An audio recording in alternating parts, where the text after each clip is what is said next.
क्या होगा जब दो एस्ट्रोनॉट्स निकल पड़ते हैं यूनिवर्स का अंत ढूंढने। जी हाँ, जिस ब्रह्मांड में हम रह रहे हैं ये कहीं ना कहीं तो खत्म होगा ही। इसकी भी कोई बाउंड्री होगी और उसके पार क्या है इसी का पता लगाने निकल पड़ते हैं दो वैज्ञानिक। और जब वे अपने यूनिवर्स को क्रॉस कर जाते हैं तब उन्हें कुछ ऐसा दिखाई देता है जो कि किसी ने सोचा तक नहीं था। जहां कहानी का एंड ट्विस्ट तो आपको हिला कर रख देगा और कहानी के शुरू वाले सारे ही सवालों के जवाब आपको वीडियो के आखिर तक मिल जाएंगे। तो अब चलिए शुरू करते हैं आज की ये जबरदस्त कहानी। कहानी की शुरुआत एक स्पेसशिप से होती है जो कि अभी अनंत स्पेस में कहीं आगे बढ़ रहा था, मगर अब अचानक से वहाँ अलार्म बजने लगते हैं और वहाँ मौजूद दो एस्ट्रोनॉट्स आपस में ही लड़ रहे थे, जिसके तुरंत बाद शिप वहीं ब्लास्ट हो जाता है जिसमें हर कोई मारा गया था। अब यहाँ से हमें सेम इसी जैसा एक और स्पेसशिप दिखाया जाता है जिसमें कि शिप का पायलट कर्नल हेरल्ड अभी सोकर उठा है और अपने डेली रूटीन के मुताबिक उठते ही एक्सरसाइज करने लगा। वहीं उसका दूसरा साथी डॉक्टर एब उसके उलट हमेशा से काफी ही लेट उठता है और हेरल्ड के ही उलट उठते ही कॉफी पीने लगता है जिसमें कि हमेशा वो कैफीन कुछ ज्यादा ही डाल देता। जहां एक्सरसाइज के बाद हेरल्ड अपनी लैब में जा अपने साथ लाई गई मधुमक्खियों पर रिसर्च करता और बाद में ईल मछलियों को खाना खिलाता। दरअसल ईल मछलियां बिजली के झटके दे सकती हैं, सो उन्हें भी एक्सपेरिमेंट के लिए शिप पर लाया गया है। अब इस शिप को खास तरह से डिजाइन किया गया था जो कि बड़े बड़े सोलर फ्लेयर्स तक को झेल सकती है और काफी तेज स्पीड से आगे बढ़ती है। अब शिप पर हेरल्ड हमेशा अपने रूटीन के अनुसार काम करता तो वहीं एब हमेशा कैफीन पीकर बिना होश में ही रहे समय बिताता रहता। यहाँ दोनों बात भी करते हैं कि शायद से वे दोनों अपने मिशन के काफी करीब है, मगर एब के मुताबिक वे वहाँ पहुँचकर भी क्या ही कर लेंगे। अब दोनों शिप से कहाँ जा रहे हैं हमें जल्द ही पता चलेगा। जहाँ अगले ही दिन जब हेरल्ड हमेशा की तरह एक्सरसाइज के बाद अपनी लैब में था तो वहीं एब अभी भी सो ही रहा था। जहाँ डेटा नोट करते हुए हेरल्ड का पेन एक्वेरियम में गिर जाता है और वो अब लापरवाही बरतते हुए उसे हाथ से ही निकालने लगता है। जिस बीच उसका मिलिट्री टैग भी पानी में डूब चुका था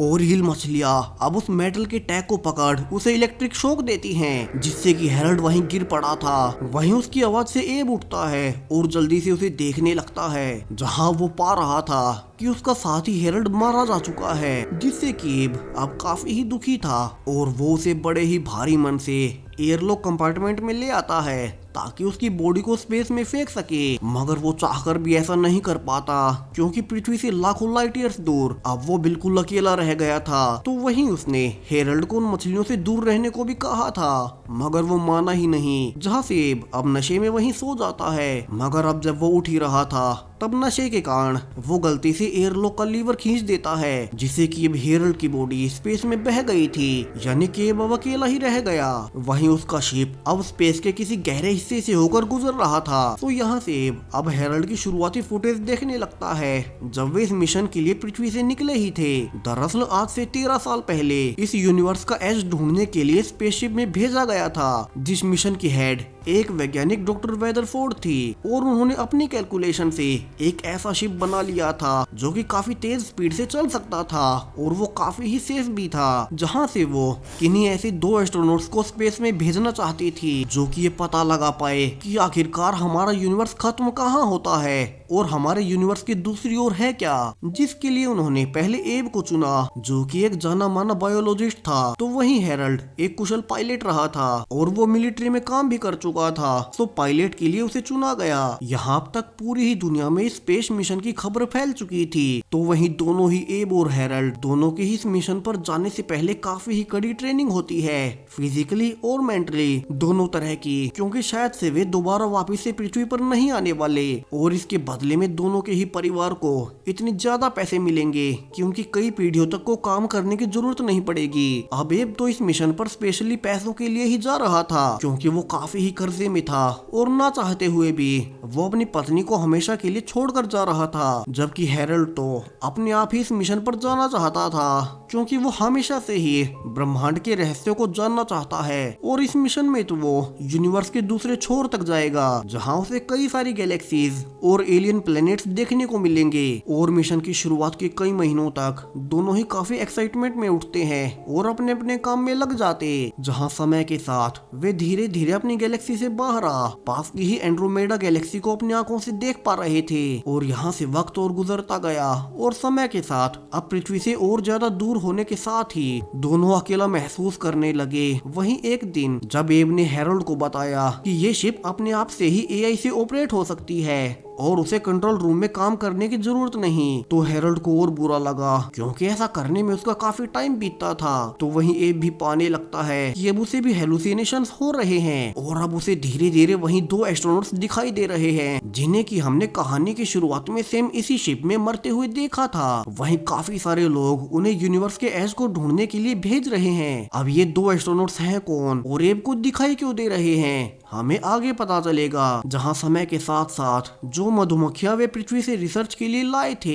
अब वे भी धीरे धीरे मरने लगी थी। हालांकि दोनों ही अपने मिशन के मुताबिक अपने डेली रूटीन को जारी रखते हैं। और ऐसे ही अब कई साल बीत चुके थे जहां अब तक तो उनकी शिप में एंटरटेनमेंट की इकलौती गेम मशीन भी खराब हो चुकी थी और चूंकि यहाँ उनके एंटरटेनमेंट के लिए कुछ और था ही नहीं तो एब उसे किसी तरह से ठीक करने की कोशिशें करने लगा। तो वहीं हैरोल्ड अपनी आदत के अनुसार ईल मछलियों को खाना खिलाने चला गया। वहीं कुछ देर बाद जब दोनों वापस से मिले तो एब ने बताया कि वो उस गेमिंग मशीन को ठीक नहीं कर पाया और अब तक तो वो पूरी तरह से अकेला पड़ चुका था। तो वो अपनी पत्नी का फोटो देखता है जिसके अच्छे फ्यूचर के लिए ही वो इस मिशन पर आया था, मगर इसके लिए उसे उसी से दूर होना पड़ा। अब समय और बीतता है जहाँ खुद को बिजी रखने के लिए एब फिर से अपने साथ लाई गई मधुमक्खियों पर रिसर्च करने लगा, जहाँ उसकी लाइफ का इकलौता मकसद सिर्फ इन मधुमक्खियों को शिप में किसी तरह से जिंदा रखना था ताकि उन्हीं के साथ ये भी यूनिवर्स का अंत देख सके। यहाँ एब शिप के बाहर देखता है जहाँ अब तक स्पेस काफी ज्यादा बदलने लगा था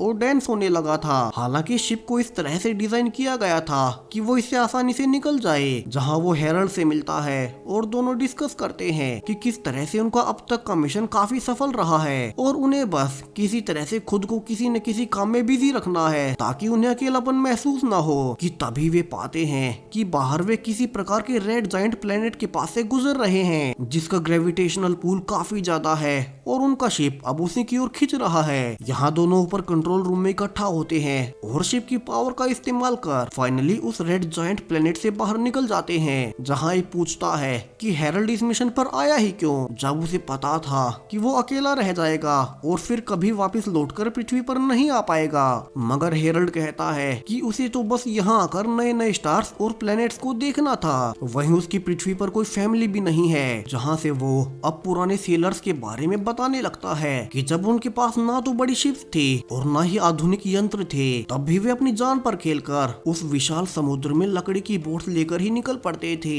जहाँ वे डूब भी जाते। मगर उसके बावजूद बाकी सेलर्स ने कभी हार नहीं मानी और इसी तरह से खतरों के बीच उन्होंने समुद्र के पार जाकर कई अलग अलग देश खोजे। और हैरोल्ड भी खुद को उन्हीं ट्रेवलर्स जैसा समझता है जो कि अभी इस स्पेस रूपी विशाल समुद्र को पार कर जिसमें खतरे तो बहुत है और शायद से वो वापस ना भी जा पाए। लेकिन अगर उसने ये पार कर लिया तो क्या पता यूनिवर्स के कौन से राज उसका इंतजार कर रहे हैं और उन्हें क्या खास मिले। वहीं हैरोल्ड तो मानता है कि वो पैदा ही एक ट्रेवलर बनने के लिए हुआ था जिसका कि एकमात्र मकसद सिर्फ अपने मानव मन की जिज्ञासाओं को शांत करना है। अब हैरोल्ड से एब ये सब सुनकर हैरान था। इतने सालों तक भी उसके साथ रहने के बावजूद उन्होंने कभी इस बारे में बात नहीं की थी और अब वो समझ पा रहा था कि क्यों हैरोल्ड हर रोज अपने रूटीन पर कायम रहता है। जहाँ एब कहता है कि वो तो सिर्फ अपनी फैमिली को कर्जे से निकालने के लिए ही इस मिशन पर आया था क्योंकि उन पर काफी ज्यादा कर्ज था, वरना वो कभी भी अपनी पत्नी और बच्चों से दूर नहीं होता। जहाँ अब दोनों में दोस्ती भी हो चुकी थी और दोनों का ही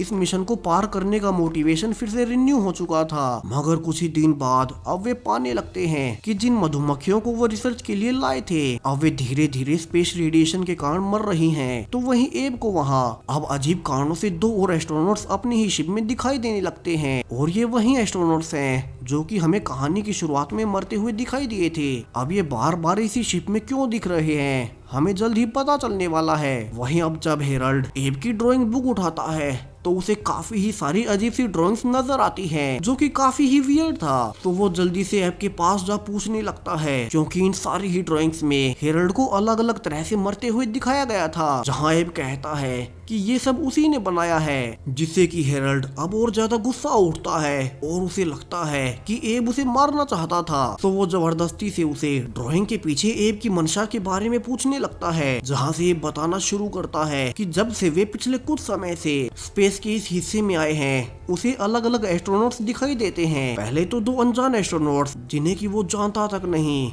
इसके अलावा उसे हेरल्ड अलग अलग तरह से मरता हुआ नजर आता है, तो वो उसे याद रखने के लिए ड्रॉ कर लेता है। इतना ही नहीं, उसे मधुमक्खियों के भी मरने के विजन्स आते हैं, जिन्हें कि उसने ड्रॉ कर लिया, जहाँ समय के साथ उनकी मधुमक्खियां मारी ही गई। ठीक उसी तरह से उसे हेरोल्ड भी कई बार मरते हुए दिखाई दिया और हर बार वो सेम उन्हीं ईल मछलियों के करंट के लगने से मारा गया। अब इतने सारे विजन्स के बाद एब समझाने लगता है कि उसे भी नहीं पता कि उसे ये सब दिखाई कैसे दे रहा है, मगर उसे लगता है कि जो कुछ भी भविष्य में होने वाला है उसे वहीं दिखाई देता है, जहाँ उसे कोई मानसिक प्रॉब्लम नहीं, बल्कि अभी वे स्पेस के जिस हिस्से से गुजर रहे हैं शायद से उसी की वजह से उसके साथ ये सब हो रहा है। और तभी ही जब एब और हेरल्ड इसी प्रॉब्लम पर बात कर रहे थे कि पीछे फिर से वहीं 2 एस्ट्रोनॉट्स दिखाई देते हैं, जो कि सेम इसी प्रॉब्लम पर बातें कर रहे थे, जहां उनमें से भी एक एस्ट्रोनॉट को एब की ही तरह ऐसे ही विजन्स आ रहे थे। वहीं हेरल्ड तो गुस्से में था, क्योंकि ईल मछलियों से वो कैसे मर सकता है और वो इतने सालों से उन्हें खाना खिलाते हुए आ रहा है, मगर एब को तो खुद ही नहीं पता था।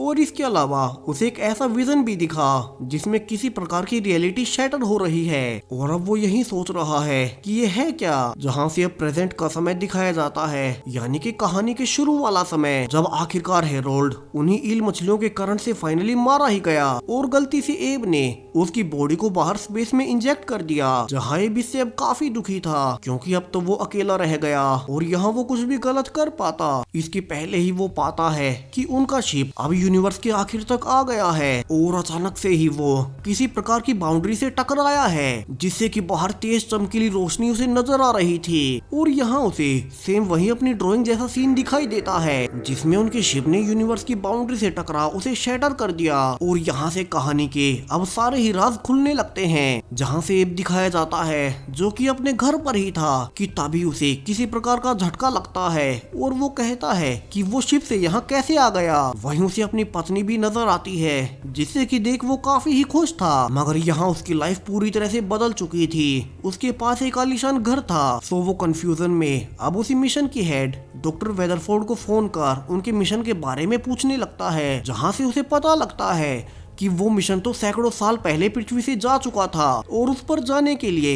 एब और हेरल्ड को नहीं बल्कि 2 अन्य एस्ट्रोनॉट्स को भेज दिया गया, मगर उन्हें जानकारी मिली है कि उनका शिप कुछ गैलेक्सीज को पार कर ही ब्लास्ट हो गया था और वे दोनों मारे जा चुके थे। यानी कि वही कहानी के शुरू वाला सीन, जब 2 अन्य एस्ट्रोनॉट्स उसी शिप में मारे गए थे, और यहाँ से एब अब सब कुछ समझ चुका था और उसे पता चल चुका था कि यूनिवर्स के आखिरी छोर के बाहर क्या है, और वो है पैरेलल यूनिवर्स। जी हाँ, जब उसने यूनिवर्स की बाउंड्री को क्रॉस किया तो वो इस दूसरे पैरेलल यूनिवर्स में आ गया, जहाँ चूंकि उसका ऑलरेडी एक और वर्जन मौजूद था, तो उसकी चेतना उसके यहाँ के वर्जन की बॉडी में आ गई, और अब वो पा रहा है कि ये यूनिवर्स उसके अपने यूनिवर्स से बहुत अलग है, जहाँ इस यूनिवर्स में उस स्पेस मिशन पर एब और हेरोल्ड कभी गए ही नहीं, बल्कि वहाँ 2 अन्य एस्ट्रोनॉट्स को भेजा गया, क्योंकि इस यूनिवर्स में एब के ऊपर कोई कर्ज नहीं था, बल्कि वो तो यहाँ काफी ही अमीर है। और यही कहानी के बाकी राज भी उसे समझ आ चुके थे कि क्यों उसे वहीं 2 एस्ट्रोनॉट्स नजर आते थे, और क्यों उसे हेरोल्ड अलग अलग तरह से सेम उसी मछलियों द्वारा मारा जाता हुआ नजर आता था। दरअसल जब उनका शिप यूनिवर्स के एज के पास जाने लगा तो उसे पास की ही मौजूद काफी सारे पैरेलल यूनिवर्सेस दिखाई देने लगे, जो कि उसी एज के पास थे। यानी कि हेरल्ड सिर्फ एब के ही यूनिवर्स में ही नहीं बल्कि काफी सारे पैरेलल यूनिवर्सेस में अलग अलग तरह से मारा गया, और वहीं उन्हीं मछलियों के करंट से, जबकि वे 2 अन्य एस्ट्रोनॉट इसी यूनिवर्स से थे। जहां जब एब का शिप उसी बाउंड्री से टकराया तो वो इस यूनिवर्स में आ गया, जिसमें उसका यहाँ का वर्जन घर पर ही था। यानी कि उसने सबसे बड़ी मिस्ट्री सोल्व कर ली। दरअसल हमारे यूनिवर्स के दूसरी ओर एक दूसरा पैरेलल यूनिवर्स यूनिवर्स है, सिर्फ एक ही नहीं बल्कि अनगिनत पैरेलल यूनिवर्सेस, जिनमें से हर एक में इवेंट्स अलग अलग होती हैं। मगर एब शायद से पहला इंसान था जो कि अपनी शिप से करोड़ों लाइट ईयर्स का सफर कर पैरेलल यूनिवर्स में पहुंच ही गया, जहां उसके पास अब सब कुछ फिर से है, और वो भी तब जब उसने शिप में अपनी पत्नी से दोबारा मिलने तक की उम्मीद खो दी थी। तो किस्मत से उसे एक ऐसा यूनिवर्स मिला जिसमें कि वो अपनी पत्नी के ही पास है। एब को सब कुछ फिर से मिल चुका था जब उसे इसकी उम्मीद तक नहीं थी, और इसी थ्रिलिंग एंडिंग के साथ अब ये कहानी यहीं खत्म हो जाती है। सो वीडियो कैसा लगा कमेंट्स में जरूर से बताएं, साथ ही चैनल को सब्सक्राइब करें और भी ऐसी ही जबरदस्त साई-फाई वीडियोस के लिए। Thank you.